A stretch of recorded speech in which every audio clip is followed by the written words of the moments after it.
Physio and health blog में आज मैं फिर एक बार से एक वीडियो लेकर आई हूँ। आज हम बात करते हैं थायराइड के विषय में। थायराइड क्या होती है, कैसे होती है और इस बीमारी के क्या लक्षण होते हैं। आप घर पर रहकर इस बीमारी को कैसे ठीक कर सकते हैं। थायराइड के लिए जो वज्र आसन है, जिसे खाने के बाद किया जाता है, जिसे आप हमेशा हमेशा के लिए अपने आप को ठीक रख सकते हैं। मित्रों, आप जानते हैं महिलाओं में बहुत ज़्यादा थायराइड की समस्या होती है। इसके अनेक कारण होते हैं, जैसे लंबे समय तक संक्रमण की चपेट में रहना, लंबे समय तक तनाव यानी स्ट्रेस में रहना, डिलीवरी के बाद शारीरिक बदलाव आना। मैं आपको सरल शब्दों में समझाती हूँ कि थायराइड गले में पाई जाने वाली तितली आकार की एक ग्रंथि होती है। यह सांस नली के ऊपर होती है और यह मानव शरीर में पाई जाने वाली सबसे बड़ी अंतःस्रावी ग्रंथि में गड़बड़ी होने से थायराइड और गले संबंधित रोग होते हैं। और जैसे नमक आयोडीन की कमी होना, खासकर महिलाओं के शरीर में हार्मोनल असंतुलन होना। आयोडीन के कारण थायराइड का अधिक उत्पादन होता है और कई बार आपकी परिस्थिति के लिए यही जिम्मेदार होता है। ऐसे में यदि आप आयोडीन का अधिक सेवन करते हैं तो समस्या बढ़ सकती है। इसलिए आपको आयोडीन युक्त खाद्य पदार्थों से बिल्कुल परहेज करना चाहिए। चलिए अब जानते हैं कि थायराइड किन किन चीज़ों से हमें परहेज करना चाहिए। थायराइड की समस्या होने पर कैफीन वाली चीज़ों को नहीं पीना चाहिए, या आपके थायराइड ग्लैंड को बढ़ाकर दवा के असर को कम कर देते हैं। थायराइड की समस्या अधिक होने पर शक्कर का ज़्यादा उपयोग ना करें। शक्कर आपकी पाचन क्रिया को प्रभावित करके आपके वजन को बढ़ाएगा और थायराइड ग्रंथि के स्तर को अनबैलेंस कर देगा। थायराइड के मरीजों के लिए कौन कौन सी सब्जियां नुकसानदायक होती है, जैसे फूल गोभी, केला, शलजम का सेवन आप कर रहे हैं तो एक लिमिट में करें, सीमित में करें, क्योंकि मेडिकल साइंस बोलती है कि इन सब्जियों को पचाने से थायराइड की आयोडीन का उपयोग करने की क्षमता बढ़ जाती है। चलिए अब मित्रों, हम जानते हैं कि आपको कौन सी दाल का प्रयोग करना चाहिए। जैसे कि हम जानते हैं थायराइड होने की वजह से आयोडीन की कमी होती है, वहीं प्रोटीन वाली चीज़ें खाना भी थायराइड के मरीजों के लिए फ़ायदेमंद होता है। जैसे मूंग दाल थायराइड मरीजों के लिए बहुत अच्छा माना जाता है। जैसे अब फल हो गए, हम फल के भी शौकीन होते हैं, तो सेव, अमरूद, कीवी, संतरा, स्ट्रॉबेरी यह फल फ़ायदेमंद होती है। जैसे कीवी में विटामिन सी होते हैं, एंटीऑक्सीडेंट और आयरन से भरपूर होता है ये फल। अमरूद का खट्टा मीठा स्वाद हमसे ज़्यादातर लोगों को पसंद होता है। सेव का रोज़ाना सेवन कर शरीर को हम हेल्दी रख सकते हैं। कई लोग प्रश्न पूछते हैं कि थायराइड में गर्म पानी पीना चाहिए या ठंडा पानी चाहिए।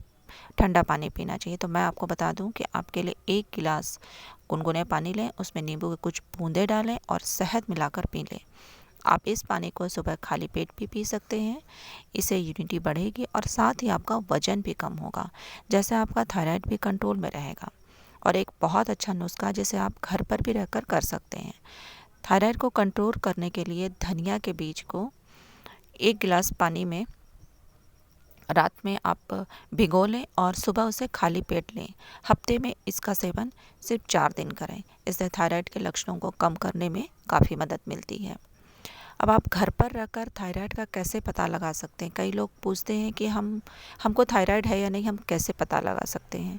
जैसे थायराइड ग्रंथि या तो आपके गले का आकार बढ़ेगा और वो बढ़ने लगेगी, अचानक आपको घबराहट होगा, मांसपेशी में कमजोरी और कपकपी होने लगेगी, आप डिप्रेशन में चले जाओगे अचानक, या तो आपका वज़न कम होगा या तो फिर आपका अचानक वज़न बढ़ता जाएगा, आँखों में जलन होगी, रोशनी कम हो जाएगी, सोने में परेशानी होगी, नींद भी कम आएगी।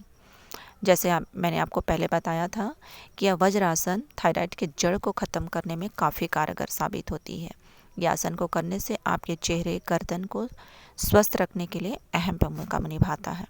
और इस योगासन को आप खाने के बाद रोज़ाना 5 बार 6 बार कर सकते हैं। जो लोग वज्रासन का नियमित रूप से प्रयोग करते हैं उनको पाचन संबंधी कब्ज जैसे अल्सर आदि की समस्या नहीं होती है। उनका ब्लड सर्कुलेशन भी ठीक रहता है, एनर्जी भी मिलती रहती है।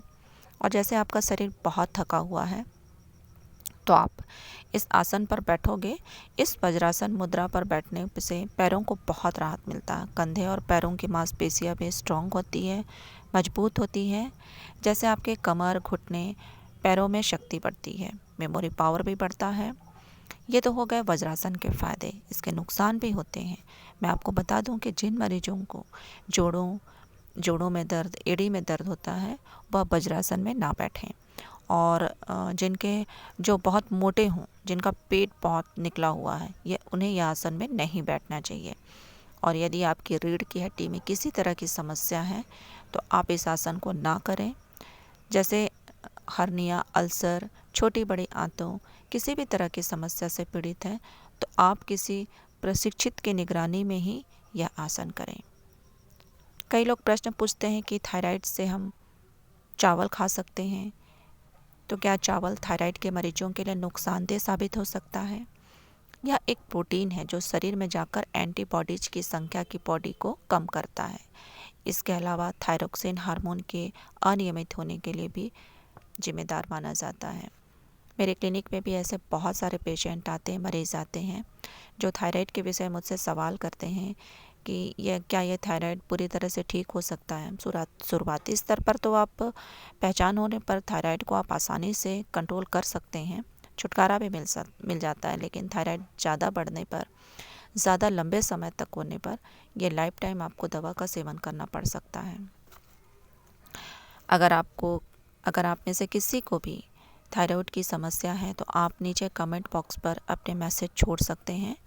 और अगर आपने मेरे चैनल को सब्सक्राइब नहीं किया है तो चैनल को ज़रूर सब्सक्राइब करें। अगले वीडियो में हम फिर मिलते हैं।